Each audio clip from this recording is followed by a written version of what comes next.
Nagabaguhan ka ga? Ha? Oo. Hindi ka marunong.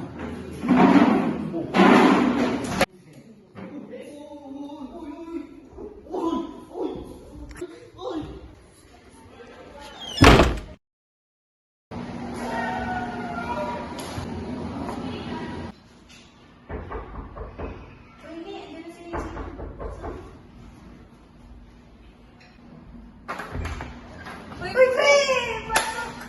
Ito na! Dala ko na! Ayun na! Meron! Nandito yan! Ano na? Simula na! Ano na yan?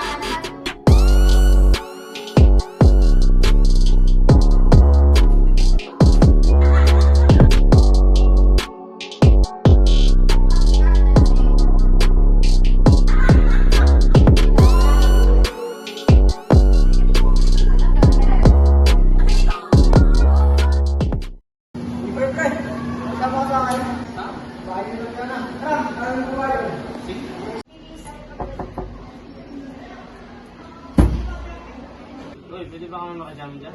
Sure, why not? Pero may tama na ako. Okay lang.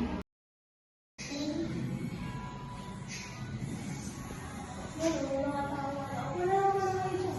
Kukuha lang ako ng wala. Pero siguro.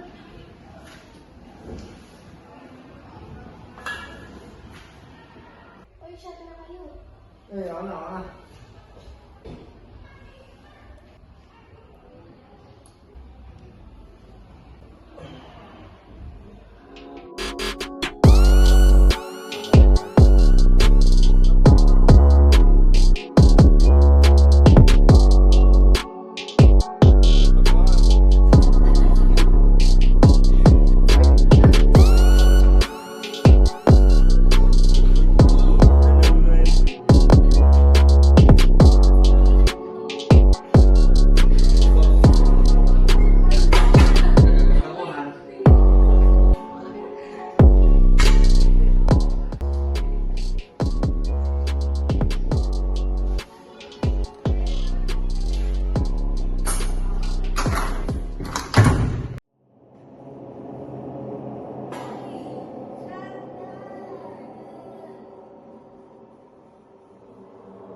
Isa pa!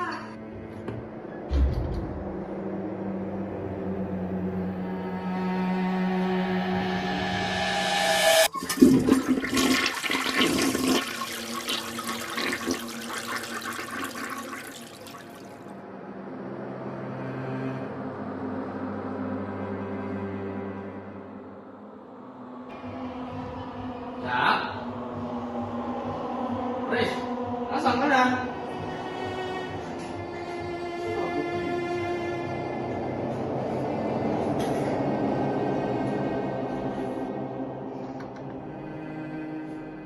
Hoy! Anong ginagawa mo diyan?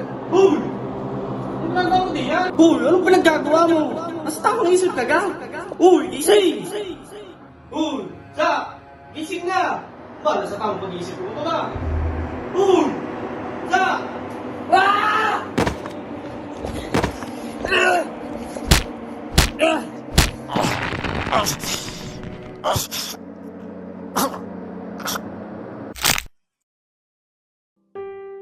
Good day everyone, we're here to talk about an issue that has affected millions of teenagers worldwide, the effects of alcohol and drugs. For many teens, these substances might seem like a way to fit in or to escape stress, but the consequences can be devastating, not just for them, but their families and communities. We know that prevention is possible, and that starts with us, parents, teachers, peers, and community members. Together, we can make a difference. The teenage brain is still developing. That's why teens are especially vulnerable to the dangers of drugs and alcohol. Studies show that alcohol and drugs can impair brains, ability to make good decisions affecting money, emotions, and even physical development. By starting to drink or use drugs at a young age, teens are not just risking their life or health, now they're setting themselves up to addiction, mental health problems, and difficulties later in life. We must help our teens understand that using this substance at this stage can disrupt their growth and harmful their life. Prevention starts with communication. It is important for parents, teachers, and mentors to have open, honest conversations with teens about the danger of drug and alcohol use. This means creating an environment where teens feel free to ask questions, voice their concern, express what they're going through. Teens are more likely to make better decisions when they understand why something is dangerous, not just when being told not to do it. Parents and mentors, you are the most influential people in their lives. Your support and guidance make all the difference. One of the biggest challenges teens face is a peer pressure. The desire to fit in with their friends can be overwhelming, and sometimes that means trying drugs or alcohol. But we have to understand that real parents don't pressure each other to make harmful choices. As peers, we have the power to influence each other in a positive ways. Instead of encouraging risky behavior, we can support each other by saying no to substances, finding healthier alternatives, and building confidence to make independent decisions. We must remind our peers that true strength comes from making the right choices, not for succumbing to unhealthy trends. The good news is that there are so many healthy alternatives to drugs and alcohol. Whether it's sports, music, art, or volunteering these activities, give teens a way to channel their energy and build self-esteem without turning to harmful substances.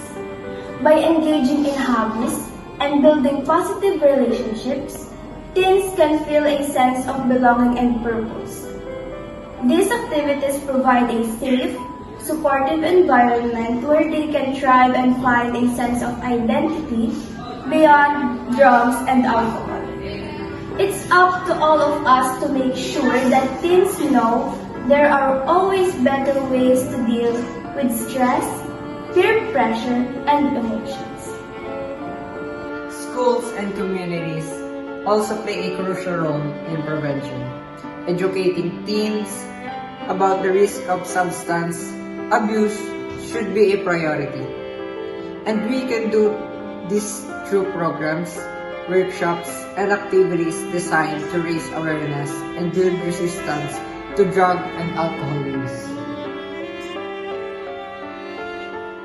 Teachers, counselors, and school staff can be a source of support, providing a guidance and creating a safe space for students to talk about their challenges. Communities can organize events that promote healthy lifestyles, creating environments where teens are encouraged to make positive choices. Together, we can provide resources and programs that help teens stay drug and alcohol free. The time to act is now. We can prevent substance abuse before it starts by educating, supporting, and empowering our teens.